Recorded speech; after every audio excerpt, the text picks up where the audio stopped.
Welcome to episode 93 of Norse Myths, Legends, and Folktales. My name is MyLinda, Butterworth, and today we continue the saga of Thorstein, where Bele and Thorstein meet the son of Jarl Hermund of Gautland, and what adventures they have in chapters 21 and 22 of Viking's Son. Chapter 21. At springtime, the foster brothers busked themselves for leaving home, and had 15 ships. Bele commanded the dragon which had been owned by Uffa the Unlucky. It was a choice ship, its beak and stern being whittled and carved and extensively overlaid with gold.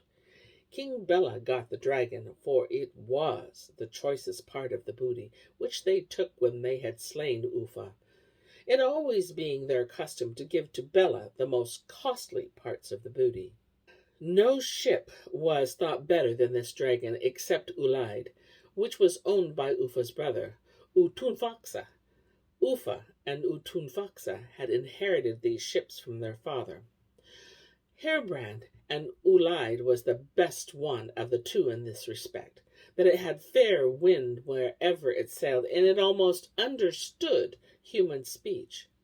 But the reason why Utunfaxa and not Uffa had gotten Ullaid was that Uffa had fallen into so bad luck that he had killed both his father and his mother, and it seemed to Utunfaxa that if justice should be done, Uffa had forfeited his right of inheritance. Utunfaxa was the superior of the two brothers on account of his strength, stature, and witchcraft. Now, the foster brothers went out a herring and waged wars far and wide in the waters of the Baltic, but they found but very few Vikings, for everybody, upon hearing of them, fled out of their reach.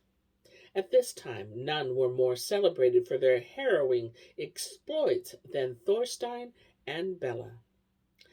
One day, the foster brothers were standing on a promontory, on the other side of which they saw 12 ships lying at anchor, and all of them were very large. They rowed rapidly towards the ships and asked who was the commander of the warriors. A man who stood leaning against the mast made answer, "Angantyr is my name. I am a son of Jarl Hermund of Gautland." Said Thorstein, "You are a hopeful fellow, but how old are you?" Made answer he, "I am now 19 years old." Asked Bele, "Which do you prefer, to give up your ships and fee, or to fight a battle with us?" Said Angantyr, "The more equal your terms are, the more promptly I make my choice. I prefer to defend my fee and fall sword in hand if such be my fate." Said Bele, "Busk yourself then, but we will make the attack." Then both of them busked themselves for the battle and took their weapons. Said Thorstein to Bele, "There is very little of noble courage in attacking them with 15 ships, as they only have 12. Said Bele, "Why not we not lay 3 of our ships aside?" And so they did. A hard battle was now fought. Angantyr's warriors dealt so heavy blows that Bele and Thorstein declared that they had never been in greater peril. They fought the whole day until evening, but in such a manner that it could not be seen which party would gain the victory. The next day they busked themselves again for the fight. Then said Angantyr, "To me, it seems, King Bele, that it would be wiser not to sacrifice any more of our men, but let us two fight a duel, and he who conquers the other in the holmgang shall be the victorious party." Bele accepted the challenge. So they went ashore, and having thrown a blanket under their feet, they fought bravely until Bele became tired out and began to receive wounds. Thorstein thought it evident that Bele would not gain the victory over Angantyr, and it came to pass that Bele was not only exhausted, but also nigh his last breath. So Thorstein said, It seems best to me, Angantyr, that you cease your fighting, for I see that Bele is so exhausted that he is almost gone. On the other hand, I will not be mean enough to play the dastard toward you and assist him, but if you become the bane of Bele, then I will challenge you to fight a duel with me, and as to personal valor and strength, I think there is no less difference between me and you than there is between you and Bele. I will slay you in holmgang duel, and it would be a great loss if you both die. Now, I offer you this condition, that if you spare Bele's life, we will enter into a foster brotherhood upon mutual oaths. Said Angantyr, to me, it seems a fair offer that Bele and I enter into foster brotherhood, but it seems to me a great favor that I may become your foster brother. Then this was resolved upon and secured by firm pledges on both sides. They opened a vein in the hollow of their hands, crept beneath the sod, and there they solemnly swore that each of them should avenge the other if any of them should be slain by weapons. Then they reviewed their warriors, and 2 ships of each party had lost all their men.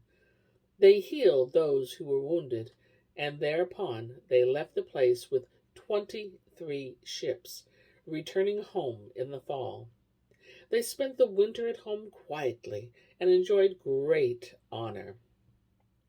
Now none were thought more famous on the account of their weapons than these foster brothers. Chapter 22. When spring opened, the foster brothers busked themselves for departing from home, and had 30 ships. They sailed to the east and harried in Sweden and in all parts of the Baltic. As usual, they carried on their warfare in seeming manner, slaying Vikings and pirates wherever they could find them, but leaving bondas and chapmen in peace. On the other hand, it is to be told that Tunfaxa, when he heard of the death of his brother Ufa, thought it a great loss. And of him it is to be related that for 3 summers together he searched for the foster brothers. Now it is furthermore to be related that Bele and his men one day laid their ships near some small rocky island called Brenner's Isles. They cast anchor and bussed themselves well. Hereupon all the 3 foster brothers went ashore, and proceeded until they came to a small byre. There stood a man outside the door, splitting wood.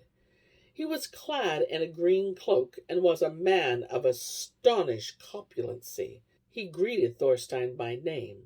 Said Thorstein, we differ wildly as to our faculty for recognition. You greet me by name, and I do not remember that I have ever seen you before. What is your name? Says he, my name is an uncommon one. I am called Brenna. I am a son of Vithel, a brother of your father Viking. I was born at the time when my father was engaged in warfare, and had his home in Haljoja. I was raised on this island, and have lived here since. But have you, my nephew Thorstein, heard anything about the Viking Tunfaxa? Answered Thorstein, no, or what can you tell me about him? Brenner answered, this I can tell you, that he has been searching for you during the last 3 years, and now he lies here on the other side of those islands with all his fleet.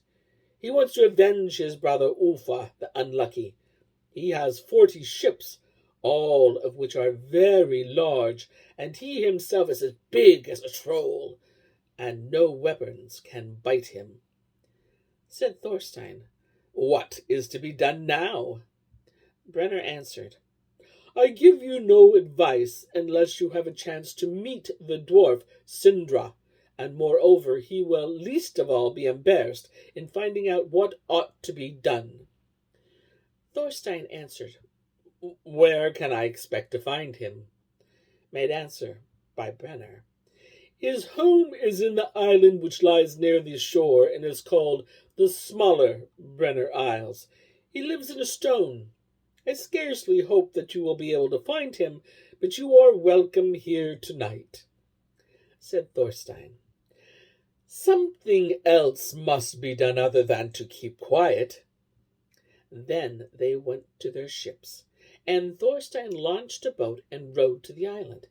He went ashore alone, and when he had to a little stream, he saw two children, a boy and a girl, playing on its banks. Thorstein asked their names. The boy called himself Heorot, and the girl Herid. She said, I have lost my gold ring, and I know this will make my father, Sindri, cross, and I think may look for punishment. So Thorstein said, Here is a gold ring which I will give you. She accepted the gold ring and was pleased with it. She said, I will give this to my father, but is there nothing that I might do that might be of service to you?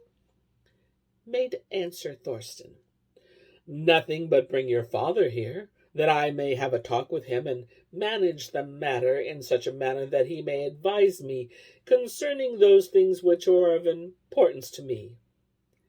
Answered Herod, I can do this, provided my brother... Answered Herod, I can do this, only provided my brother Heorot acts according to my will, for Sindri never refuses him anything. Said Heorot, You know I take your part in everything. Thorstein unbuckled a silver belt which he wore and gave it to him.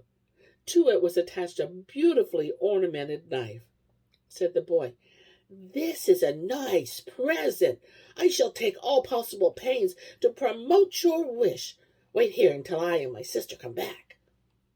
Thorstein did so, and after a long while the dwarf Sindri came, accompanied by the boy and his sister. Sindri greeted Thorstein heartily and said, What do you want of me, Thorstein? Thorstein replied, I want you to give me advice as to how I may conquer the Viking Untufaxa. Answered Sindri, It seems to me wholly impossible for any human being to vanquish Foxa, for he is worse to deal with than anybody else. And I will advise you not to fight any battle with him, for you will only lose your men, and hence the best thing for you to do is to turn your prows away from the island tonight. Made answer Thorstein, That shall never be. Though I knew it before that I should lose my life, I would rather choose that than flee from danger before it has been tried. Said Sindri, I see that you are a very great champion, and I suggest to you that you unload all your ships this night, bring all valuable things on shore, and that you load the ships again with wood and stones. Then busk yourself early tomorrow morning, and come to them before you wake. Thus, you may be able to surprise them in their own tents. You need to do all this if there shall be any show for you of gaining a victory over Foxa. For this, that so far is common iron from biting him.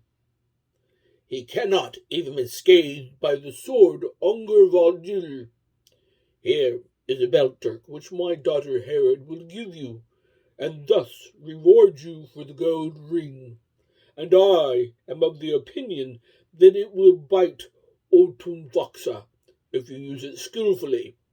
My son Heorot proposes this as a reward for the belt, that you shall name my name if you seem to be hard pressed. Now, we must part for a while. Fare you well, and good luck to you. By my power of enchanting, I promise that my disses, female guardian spirits, shall always follow and assist you. Hereupon Thorstein went to his boat and rowed to his men. Straightway afterward, in the night, he busked himself and brought the fee out of the ships, but put stones in them instead. And when this was done, the old man Brenner came down from his byre, holding in his hand a large club, which was all covered with iron, and large iron spikes, and so heavy that a man with common strength could scarcely lift it from the ground. Said Brenner, "This hand weapon I will give you, my nephew Thorstein. You alone can manage it on account of its weight, but yet it will be rather light for a fight of Otunfaxa.